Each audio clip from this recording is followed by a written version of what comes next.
Hi guys! Welcome sa Zipline. In this video ay tutuloy natin yung series natin on functions. Sa previous videos ay tinignan natin yung function bilang una, set of ordered pairs. Tinignan din natin siya bilang input and output. Tapos tinignan din natin siya bilang rule, no? Or process. No? And pinag-aralan natin yung the function notation.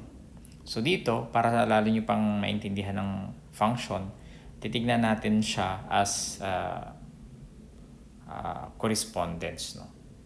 So kung makikita natin doon sa examples sa previous videos, yung price of ball pens, no? So yung number of ball pens tsaka yung price niya. Pag may isa kang ball pen, meron kang 6 pesos na babayaran. Pag 2 ball pens, 12 pesos. 3 ball pens, 18 pesos. And so on. No? And pag ginawa natin yung arrow diagram, makikita natin na for each x, there is exactly 1 y. No? Or for each input, there is exactly 1 output. Ganon din, pabaliktad. For each output, there is exactly 1 input. No? So, ang tawag natin sa ganitong klase ng function ay one-to-one. Na-discuss na natin na function itong dalawa, no, sa previous video. So, hindi ko na inuulitin. Ganon din dito, this is also a one-to-one correspondence, no? Yung volume of a cube. Kasi sa bawat edge length na given, meron lang isang volume. No? For example, yung 2, wala na siya ibang volume, kundi 8 lang. No? So, yung pangatlo na tinignan natin na relation ay yung factors of numbers. And hindi siya katulad ng pangalawa kasi ito, yung may mga values ng x na more than 1 yung corresponding y values. For example, yung 2 dito, dalawa yung y values niya, 1 saka 2. Kaya kung makikita nyo, sa arrow diagram, dalawa yung pinupuntahan ng 2, no? Yung pinupuntahan ng arrow. So this is an example of a one-to-many relation ito. Ito ay hindi function. And again, napag-aralan na natin yan sa previous videos na siya function. Recall yung ating description ng function sa previous videos na for each x, there is exactly 1 y. No? So, nababiolate dito kasi may mga x siya na more than 1 corresponding y values. Okay? Next, meron ako idadagdag sa ating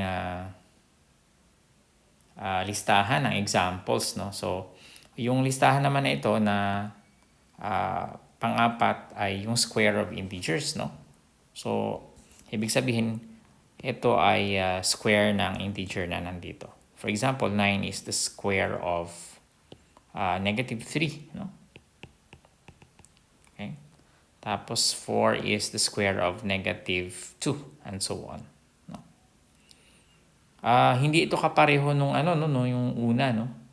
At pangalawa, kung mapapansin nyo, because may dalawang x tayo, may dalawang elements tayo sa x na pumupunta sa isang y, no? It goes to a single y value, no? Pero just recall dun sa ating description ng function. For each x, there is exactly 1 y. So mag-fall pa rin ba sa function ito? Ang isang x ba may other values pa ba? For example, yung negative 3. Meron pa ba siyang ibang y values aside from 9? Isa lang, di ba? So for each x, there is exactly 1 y. Pero pag pabaliktad, for each y, there is exactly 1 x. Nababiolate yun, no? Pero hindi yun yung concern natin, no? Ang function ay yung description natin ay for each x, there is exactly 1 y. So kung makikita nyo, this is still a function.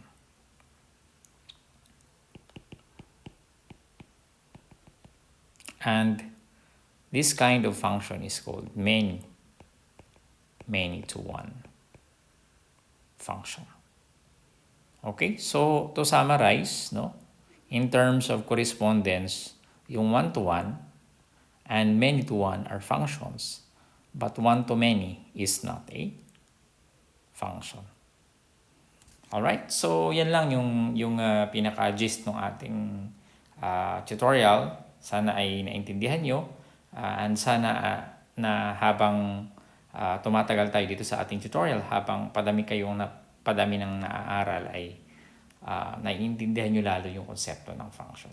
Now, function is a difficult concept. No? That's why I gave a lot of examples. I gave you the ordered pairs, function as ordered pairs, function as input and output, function as process. Tapos pinag-aralan natin yung representation of functions, and this time, pinag-aralan din natin yung function as correspondence. Okay, so that's it. Maraming salamat.